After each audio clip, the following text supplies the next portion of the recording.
Portuguese capital Lisbon lies on the western Iberia Peninsula, where the Tagus River meets the Atlantic Ocean. Settled almost 3,000 years ago, the city predates Rome, Paris, and London by centuries and possesses an epic narrative to match.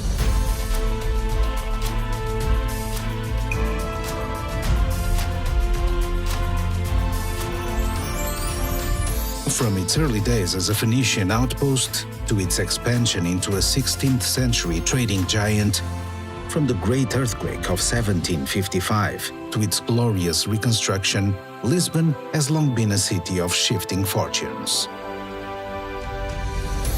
For much of the 20th century, the city floundered, but the winds of fate have again shifted in Lisbon's favor. No longer a place of faded glory, 21st century Lisbon is again a place of possibilities. This is a city whose journey has forever been tied to the sea. So it's not surprising that many of her most important landmarks can be found along the waterfront.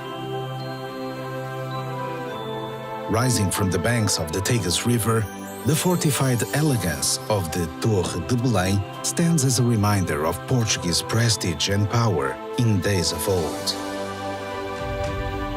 Just upriver rises the Monument of the Discoveries, which celebrates the nation's most revered seafarers, such as Prince Henry the Navigator, Vasco da Gama, and Ferdinand Magellan.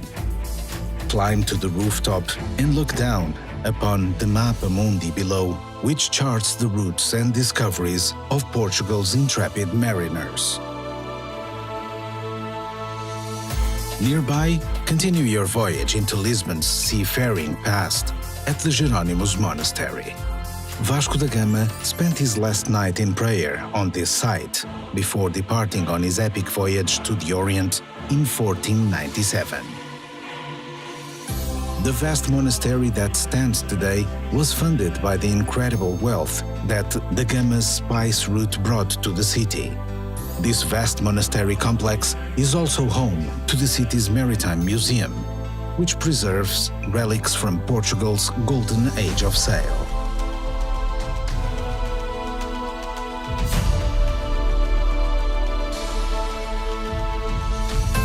In the early 1800s, Portugal's rulers forced the resident monks to vacate their beloved monastery. Destitute, the monks sold a prized possession, their secret egg tart recipe. 5 generations later, the neighboring Belém patisserie serves over 20,000 pastéis de nata to sweet-toothed devotees each day. And the recipe remains a guarded secret to this day. Once you've stocked up to the world's finest pastel de nata, set sail to the newest horizon in creativity at the Museum of Art, Architecture and Technology.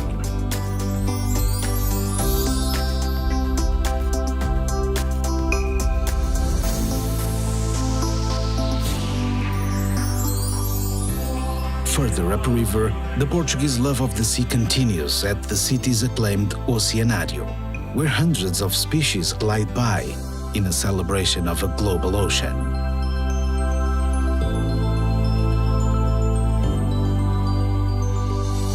From here, climb aboard the cable car and glide upriver again for bird's-eye views of the city and the 11-mile-long Ponte Vasco da Gama, the longest bridge in Europe. The waterfront is also where you'll find the city's grand gateway, Praça do Comércio. This great square in the center of the Baixa district was once the home of the royal palace, until 1755, when a natural disaster changed Lisbon and Europe forever. At the Lisbon Story Center, feel the devastating tremors of that 6-minute earthquake and the terror of the tsunami and 5-day firestorm that followed. The earthquake obliterated 85% of the city. But with calamity came opportunity. Within a year, the rebuilding of Lisbon was well underway. Wide avenues replaced the medieval rabbit warrens of old. and a new style of elegant, earthquake-resistant architecture was born, Pombalin. The earthquake also shook the city free from the religious dogma of old, and from its cracks came the fresh new shoots of the Enlightenment. Pass beneath the triumphal arch, crowned with a figure of glory, valor, and genius, a tribute to the city's swift reconstruction. Then, simply drift down Rua Augusta and into another of Lisbon's great squares, de Rossio. If Praça do Comércio is the city's gateway, de Rossio is its heart. Since the Middle Ages, Lisbon's citizens have gathered here for pool fighting and celebrations. Today, it's the perfect place to relax by the cool of its fountains and on the waves of its patterned pavement. Lisbon belongs to that club of great cities, which are defined by 7 hills. So, wherever you roam, eventually you will find yourself going up to take in the views. Luckily, Lisboetas have come up with some innovative solutions to save their legs on hot summer days. From the lower town, ride the Elevador de Santa Justa to the Bairro Alto district. Here, you will find the Convento do Carmo, whose unrestored arches bear testament to the devastation which befell the city in 1755.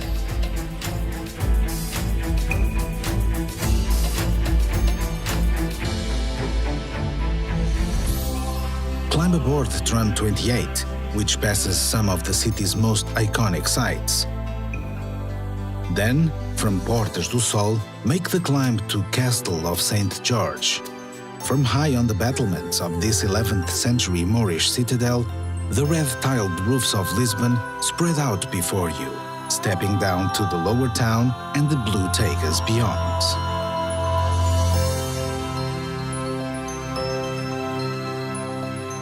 You'll find trams rattling all over Lisbon, but the most beloved of all is Glória, which runs between the lower town and Miradouro de São Pedro de Alcântara, the perfect place to watch the city light up with someone special.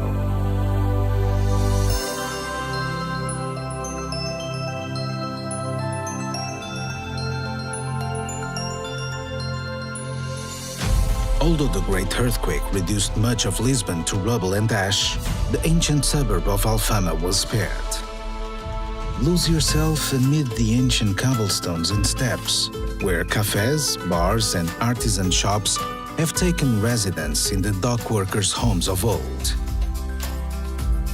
Yet, the area still retains its village atmosphere, especially during the midsummer festivals, when over 50 street parties pop up all over the city.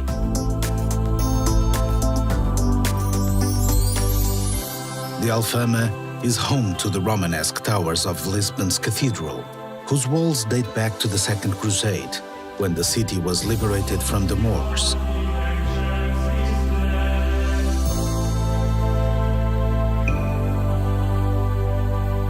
If the stones of Alfama could sing, then surely it would be the bittersweet lament of the Fado.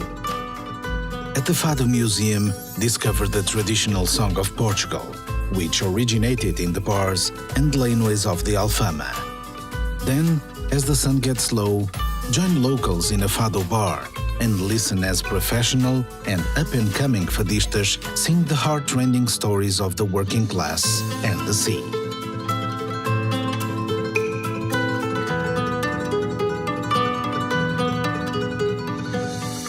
Lisbon's walls may not sing, but the tiles which adorn them possess a music of their own. First introduced by the Arabs, over the centuries, the Portuguese have made the art of azulejo their own. Housed in a former convent, the National Azulejo Museum celebrates the evolution of Portugal's tilecraft across the centuries, from the biblical tales of old to the new frontiers of tile design.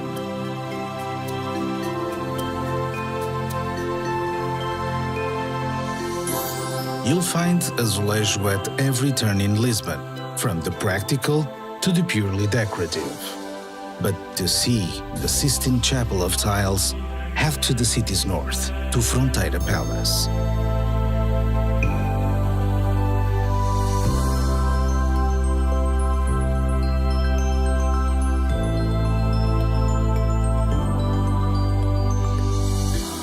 Just to the east, at the Calouste Gulbenkian Museum, you'll find another of the world's great collections. The museum's 6,000 art treasures represent a lifetime of acquisitions by the oil magnate Gulbenkian. Lisbon's love of creativity isn't just confined to her galleries. You'll find it amid urban renewal projects like the LX Factory, which has breathed new life into the city's fabric factories, which fell silent long ago.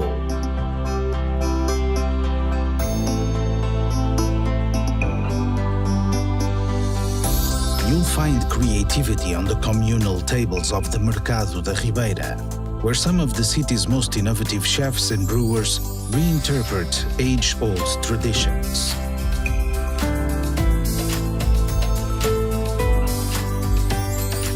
Lisbon has always been a city of discovery, so when you're ready to explore a little further afield, you'll find no end of adventure. Less than 20 miles west of the city is Cascais, an ancient fishing village that was woken from its slumber when Lisbon's nobility discovered its golden bays in the late 1800s.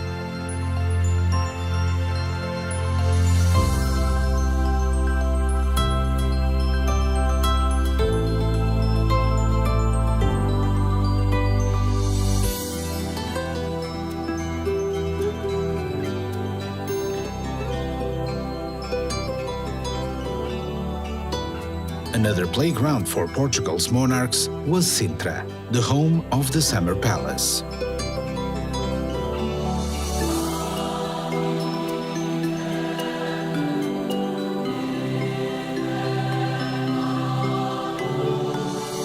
A half-hour drive to the northwest of Lisbon, Sintra is more than a weekend destination. It's a journey into a fairy tale. Hans Christian Andersen fell under Sintra's spell, returning time and time again, calling it the most beautiful place in Portugal.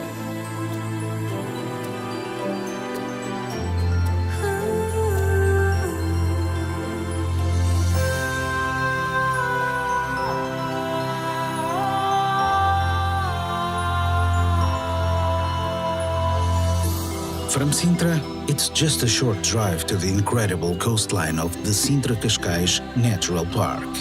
Spend a few days exploring some of Europe's most beautiful beaches, such as Praia das Maçãs, named after the apples which floated downriver from the nearby orchards and washed up upon its sands. From here, venture southward and explore the remote beaches of Adraga and Ursa, where the Atlantic waves have carved a dramatic coastline straight from Homer's Odyssey.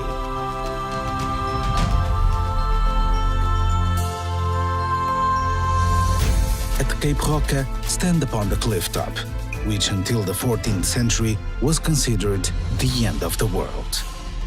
Here, on the westernmost point in mainland Europe, 400 feet above the pounding Atlantic, it's easy to understand how Lisbon's seafarers were drawn to see what lay over those far horizons.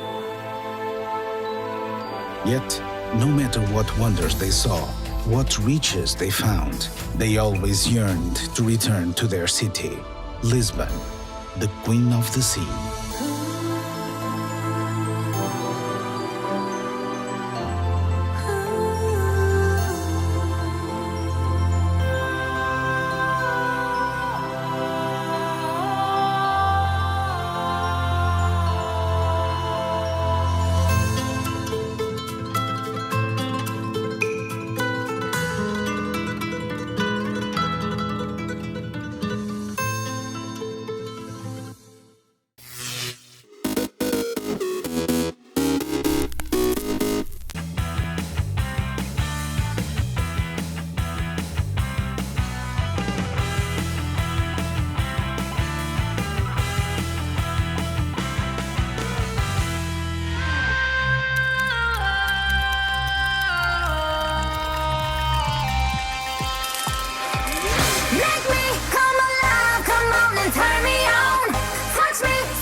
I'm just really driven by my passion to rewrite the township narrative, you know, just create these beautiful spaces where we can live and be proud of.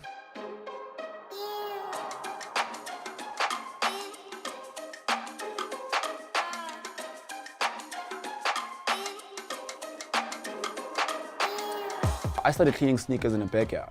At that time, sneaker cleaning wasn't done professionally. There was no blueprint. And because we were based in the township, I always have doors closed on me. I don't take it with my heart because for me what's important is creating doors. How do I create opportunities for myself and for others? COVID-19 affected everything in my life. Lockdown announced, close shop, no income, nothing, you know. The anxiety started kicking in.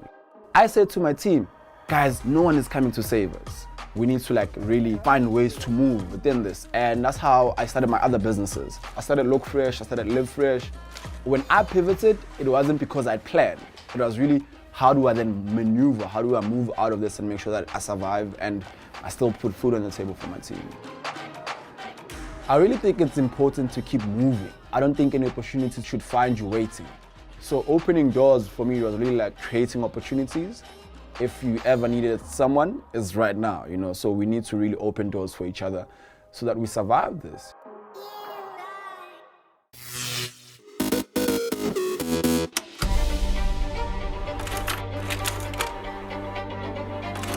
I love to see how the next generation of designers is inspired by Gianni and mine archives.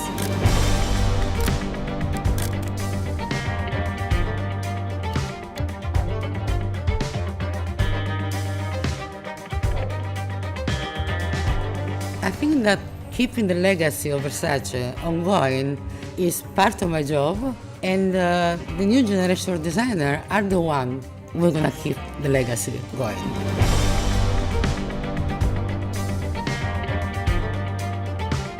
We gave a team to Parsons School students, and each one interpreted a Versace outfit from the 90s, or one of my time, or anything from Versace in their own way.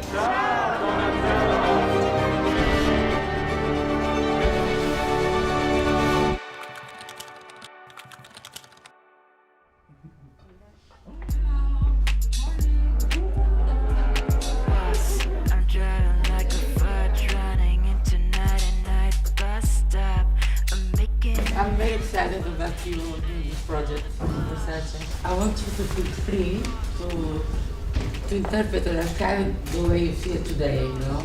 Modern life. I think all the future. Anyway, for me it's a pleasure to be involved. And I can't wait. Thank you. Bye-bye. She's exerting such strong presence. So much power. Yeah, so much power. I feel powerful right now just because I saw her.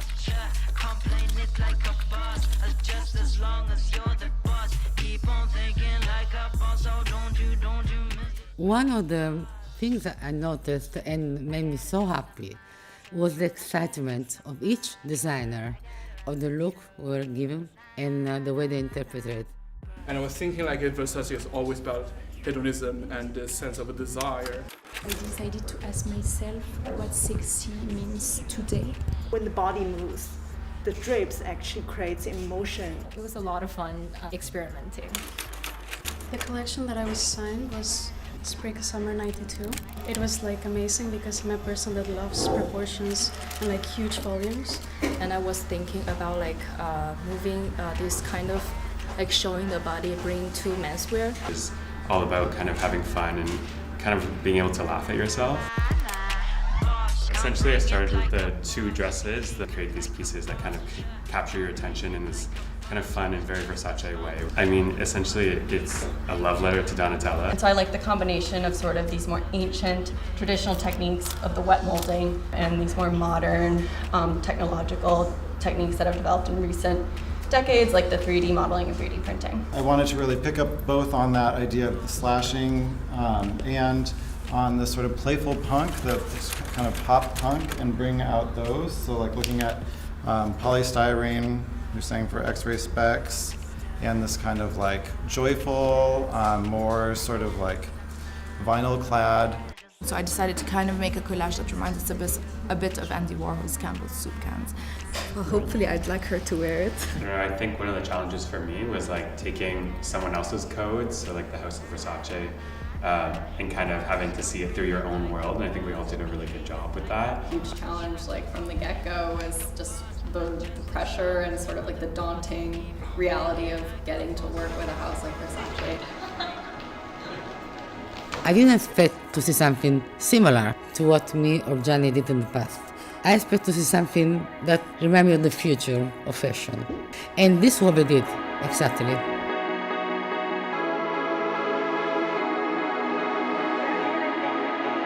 I knew you were going to give me something I never saw before, and this is exactly what happened.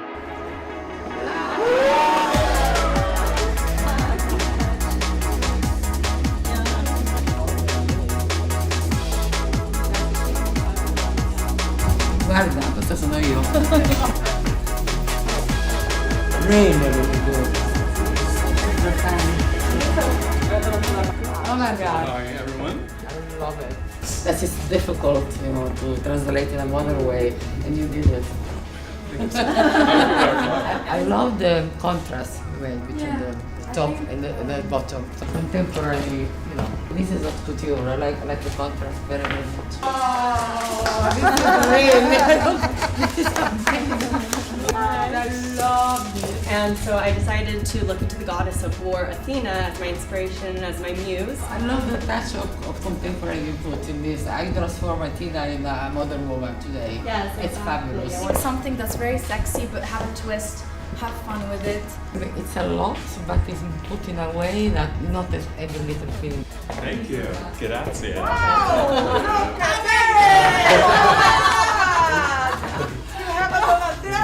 I think my inspiration is pretty obvious.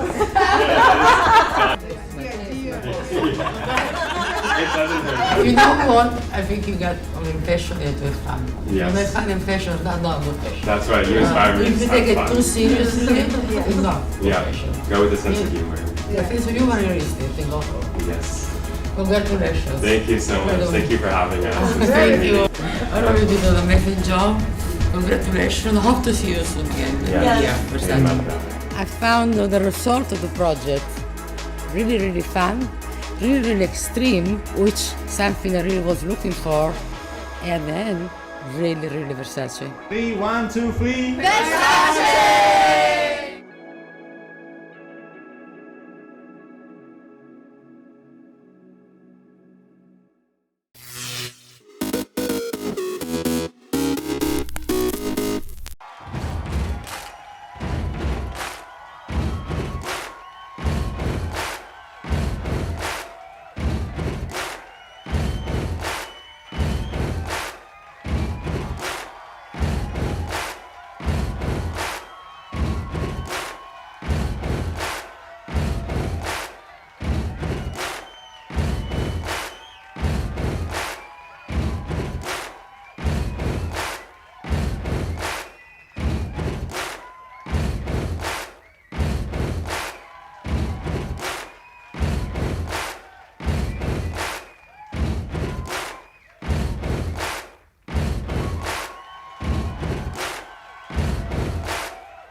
I felt at home right away in Cape Town. There's a really open quality in people who live by the ocean. The people here have a real sense of fun, of relaxation, lightness of touch. Everywhere you look, there's real style and originality, and I think it's hard not to get caught up in it. It's got amazing food, incredible aromas and color, all the things that make life rich. But I keep getting drawn back to the mountain. It's a unique and incredible thing to have a mountain like that right in the center of a city. I mean, up there you can really feel the vibrancy of this city and its people. I find it so inspiring.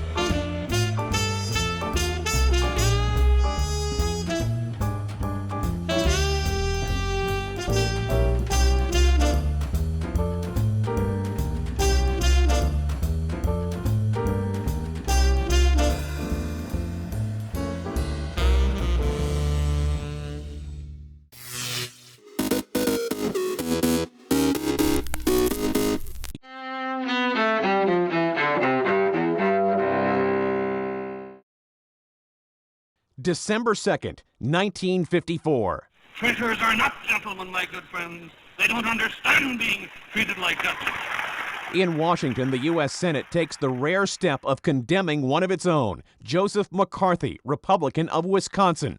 McCarthy is censured for bringing the Senate into disrepute after his anti-communist crusade and its tactics come under fire. 1942. At the University of Chicago, scientists demonstrate the world's first artificially created self-sustaining nuclear chain reaction. Their work is part of the Manhattan Project, the top-secret American-led effort to develop nuclear weapons during World War II. 2001. One-time energy giant Enron files for Chapter 11 protection in one of the largest corporate bankruptcies in U.S. history. 1993.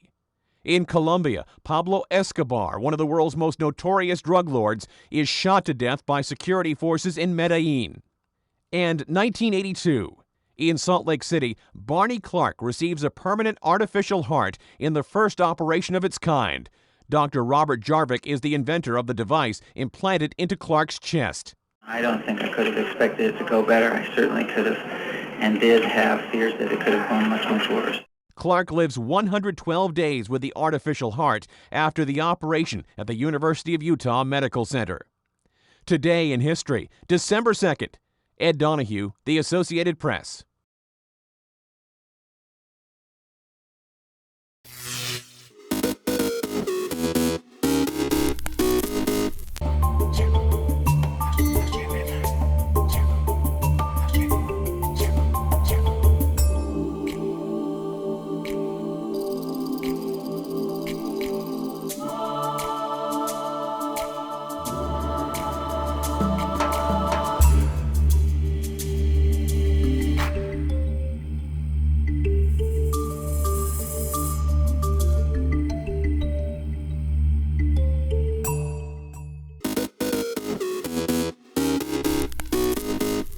Welcome back in our studio, and in today's news,